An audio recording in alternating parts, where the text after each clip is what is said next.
Today we're going to do a quick setup of an Azure Sentinel environment. When we build an Azure Sentinel environment, we need to layer it on top of an existing log analytics workspace.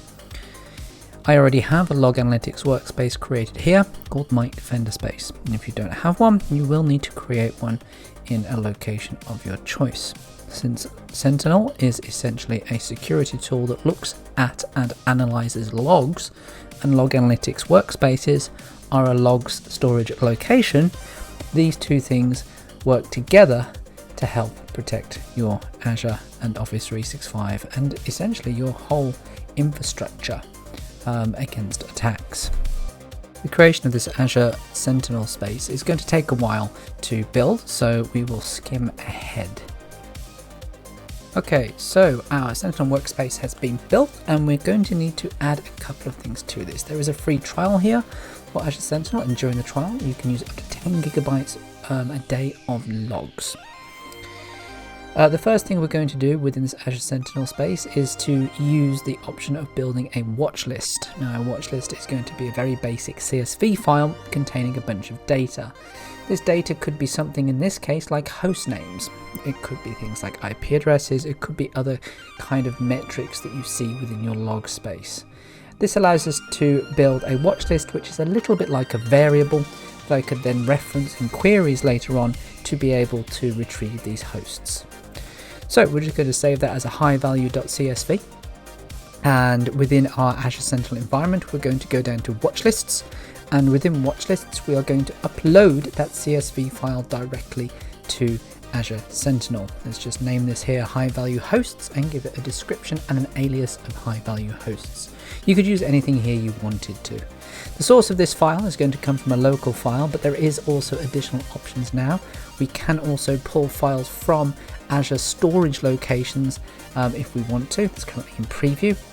It should be able to preview pretty soon. The only file type it can absorb is a CSV, so no JSONs here, and we can go and pull in that file directly over the web.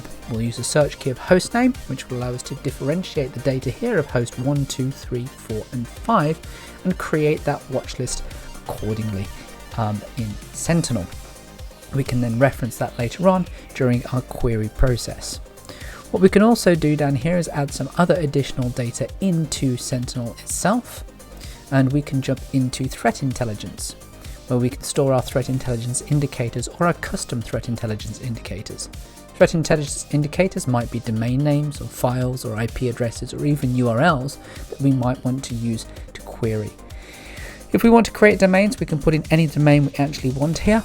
So I'm just going to put in a 3-letter domain called fmg.com, and we're going to make this valid from today's current date, which you can see in the bottom right hand corner is the 8th of November, and we're going to apply that. We can add additional threat intelligence data if we want to. We may have hundreds of different threat intelligence indicators that we add in here that we might also even pull from additional third-party sources. Sometimes this lags slightly, but it will eventually pop up here as a threat intelligence indicator. What we can also do within Sentinel is readjust the way our log analytics workspace works. We can just get rid of this query pane here for the example queries, and we can go and run our queries directly against the database of the log analytics workspace. Sometimes when you run things like this, the threat intelligence indicator, notice no results are actually found, even though we created one a moment ago. The problem with that is it sometimes takes 5 or 10 minutes to actually do things in Azure. If we come back to that in a moment, it will function for us and return a result. In the meantime, if we go into settings, we might also want to go and adjust the way that logs are actually stored. And as you can see, Sentinel is also priced very dynamically. So it's priced for exactly the amount of data that you use, or more to the point, exactly the amount of data that's processed by Sentinel on a daily basis into the terabytes worth of logs a day. We can also go and adjust the workspace directly where these logs are being fed into. and decide on how long we are going to retain those logs for. If we pop down here and have a look at some of these log analytics workspace settings, of which there are many, if we have a look at the properties of our log analytics workspace here, we can see the resource group, the pricing tier, and the location it's actually stored in, along with the unique workspace ID. Within the pricing tiers itself, if we try to adjust the daily cap here directly in the log analytics workspace, you can see it states that the collection of security related data types by Azure Sentinel or Azure Security Center, which is now called Defender, using the current pricing model is not affected by this daily cap. But we can still adjust the daily data retention days up to 730 days if we wanted to for all the data that exists here in this log analytics workspace. Secondary to that, we can also go directly to the table system within the log analytics workspace to look at the individual tables of the database and adjust how long we store specific tables for. So we don't have to put a retention on the entire database.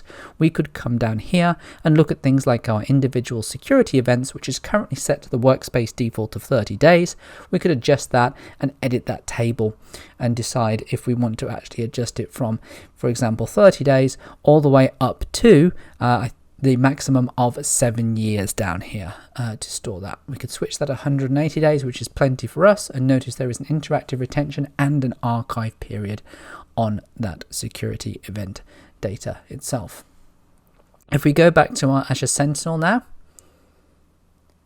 we will see nothing, because this is Azure and we need to hit the refresh button a couple of times, and that concludes our basic setup of Azure Sentinel